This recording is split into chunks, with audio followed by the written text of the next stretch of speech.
সুপ্রভাত, হ্যাপি রামনবমী। আজকে রামনবমী। আমার শাশুড়ি মা তো রামনবমীতে উপোস করতেন, এবার আমি কি করব জানি না। আজকে আমার ছেলেটারও জন্মদিন, তো সকালেই বলেছিল, কিন্তু সীমার আজ থেকে তো তোমার ডিউটি পড়ে গেছে, তো আমাকেই রান্না করতে হবে। আর তাছাড়াও এই দাবদাহে আমি বেরিয়ে আমার ঘর থেকে আমার পক্ষে সম্ভব না।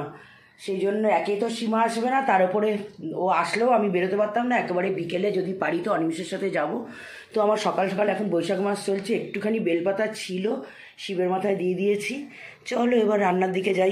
চলো, আমার পুষিদের মাছ ভাজা হয়ে গেছে, যা ভাত আছে এখন সকালে ওদের দিয়ে দেবে, পরে আবার ভাত বসাতে হবে। অনিমেষের জন্য ডিম পাউরুটি করবো, অনিমেষ আর শকুন্তলার জন্য, কারণ সীমা তো ডিউটি এখন আসবে না। আর আমি ছাতুর শরবত খেয়ে নেবো। তো এখন যা গরম পড়েছে, এখন আর আমি কোনো রকম সকালে অন্য কিছু খাবো না, তো ছাতুর শরবত খেয়ে নেবো। তো ওদের মাছটা ভেজে, চলো অনিমেষের আসার সময় হয়ে গেছে, ডিম পাউরুটিটা করে দিই, কারণ বেশিক্ষণ তো টিফিনে বসতে পারি না। চলো, আমি বটি ছাড়া কাটতে পারি না, তো বসে আজকে করব ওই যে শুক্তো করব। আজকে চিন্তা করছি রামনবমীতে নিরামিষ করব না আমিষ করব। তা অনিমেষ বলে তোমার মন যখন চাইছে না, তো নিরামিষই করো। তা শুক্তো করব, ঢ্যাঁড়স ভিজিয়ে রেখেছি, ঢ্যাঁড়স পোস্ত করব।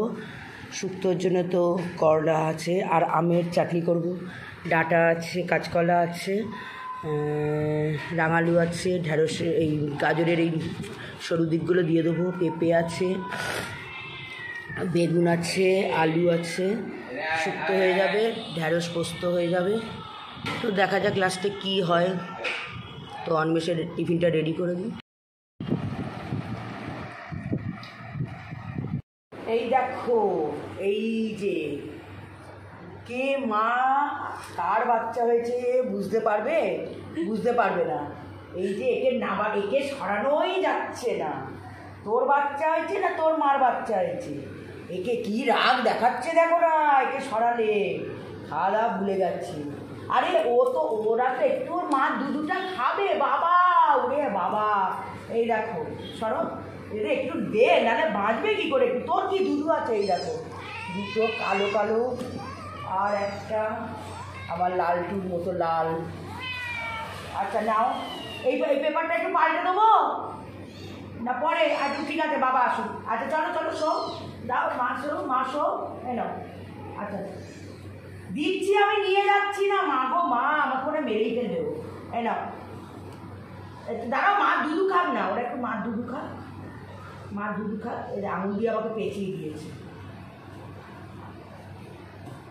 এই দেখো, মা দুধু খাবে না ওরা একটু। তুমি তো ভালো মেয়ে, তুমি তো মাছ খেয়েছো। হ্যাঁ, তুমি মাছ খেয়েছো, তুমি ওইখানে থাকবে। বাচ্চাটা কার হয়েছে আমি তো বুঝতে পারছি না।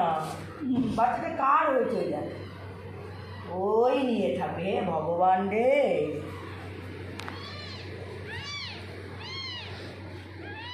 আরে চেপে গেল, মরে যাবে রে। আরেকটা কই গেল? পায়ের ফাঁক দিয়ে চলে গেছে। এনে কি যে করছিস?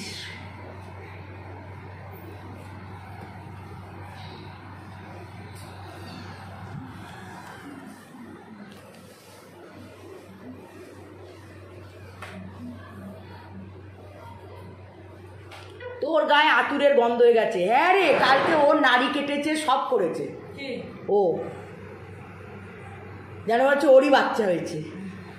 নড়ছে না, খেতে আসছে না, নড়ছে না, কিছুতেই নড়ছে না। এখান থেকে